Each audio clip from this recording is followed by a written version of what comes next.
this idea you mentioned about like a technological cure for a maladaptive sexual orientation, you know, and I think about this in the context of like autogynephilia. Like if there was a pill to cure autogynephilia, like would I take it?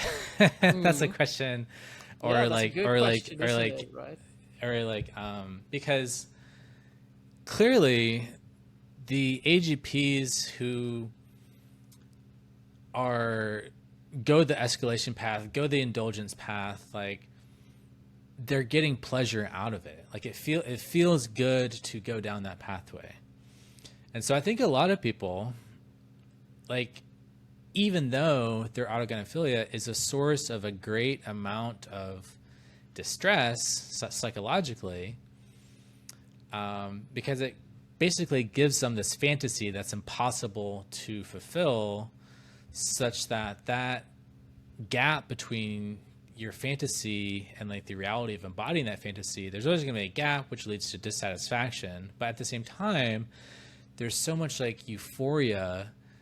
It's almost like a drug addiction. It's like the like the high you get from indulging in that is so high that I think like even if like a young AGP like walked into like a clinic or something and said like, hey, I have these feelings, and then the doctor's like, well, we can give you this pill and you won't have these desires anymore, like, you know, on one hand, it'll relieve this distress that you have from not embodying the desires, but at the same time you will never feel the pleasure of satisfying those desires. And I think a lot of AGPs would actually not take the pill. They would take it because the pleasure from the escalation is so great that they like.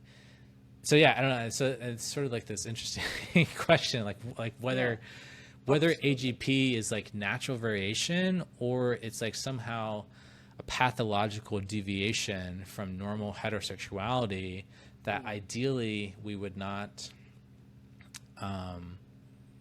want to allow to exist in the gene pool. But then you get into questions like, you know, what now we're talking about eugenics and all this stuff. So it's like, Yeah, absolutely.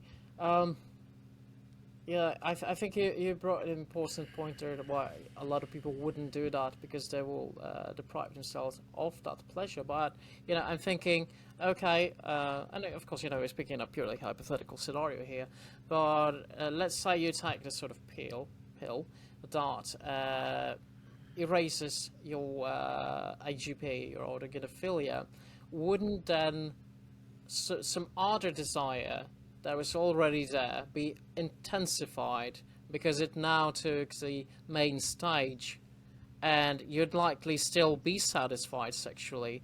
It's just that the source of that satisfaction would sort of change right now, like something else that was maybe in the background was overshadowed by autogynephilia will not be the primary drive of your sexuality. right. Yeah. I mean, it's interesting philosophically because like, because that alternative desire is not present in your consciousness, you're not aware of what it would be like to go down that alternative pathway. Whereas like you're confident that you can derive pleasure from the fulfillment of your AGP desires, but like you just don't have like insight. It's like kind of like an other minds problem. You just like can't put yourself in the shoes of your future self who would have a different desire. So you can't like know that like that would bring a happiness that is comparable, because maybe the satisfaction of this alternative desire doesn't feel as good as the satisfaction of like your AGP desire. So but I do think a lot of like trans activists, even though they liked to, you know, talk about gender dysphoria as like a medical condition, I think there's this big push to depathologize that, because there's this fear that the scientists are going to somehow find a cure for gender dysphoria, which would lead to a decreased incidence of transgender people in the population, which they equate to like cultural genocide of some kind or another, which is analogous to like the deaf community. Even though a lot of people sort of like commonsensically think of like deafness as like a disability, a lot of people in the deaf community feel like, no, it's not a disability.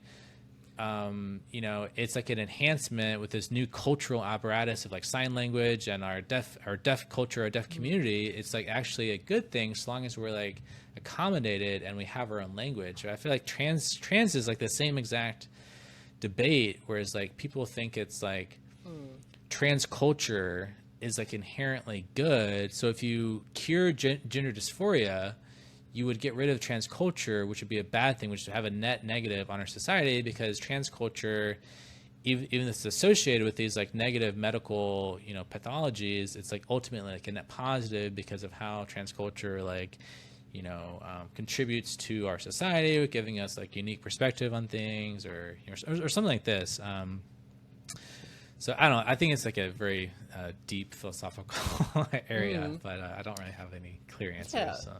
Yeah, I mean, well, it's definitely like a ethical problem we're facing here, right? I mean, sure, on one side you would absolutely erase a certain culture, but on the upside, well, gender dysphoria is causing suffering in individuals. There are individuals who are um, experiencing either mild, moderate, or severe form of suffering because of their gender dysphoria. So if you were to cure that, you will also reduce the amount of suffering in the world, and unnecessary suffering, because I like to differentiate between unnecessary suffering and what I consider more essential suffering. I think we need some degree of suffering in our lives to challenge us.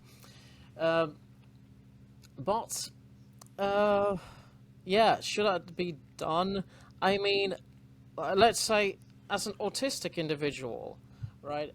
There's been a lot of talk in the past about curing autism, but like most autistic individuals do not wish to be cured.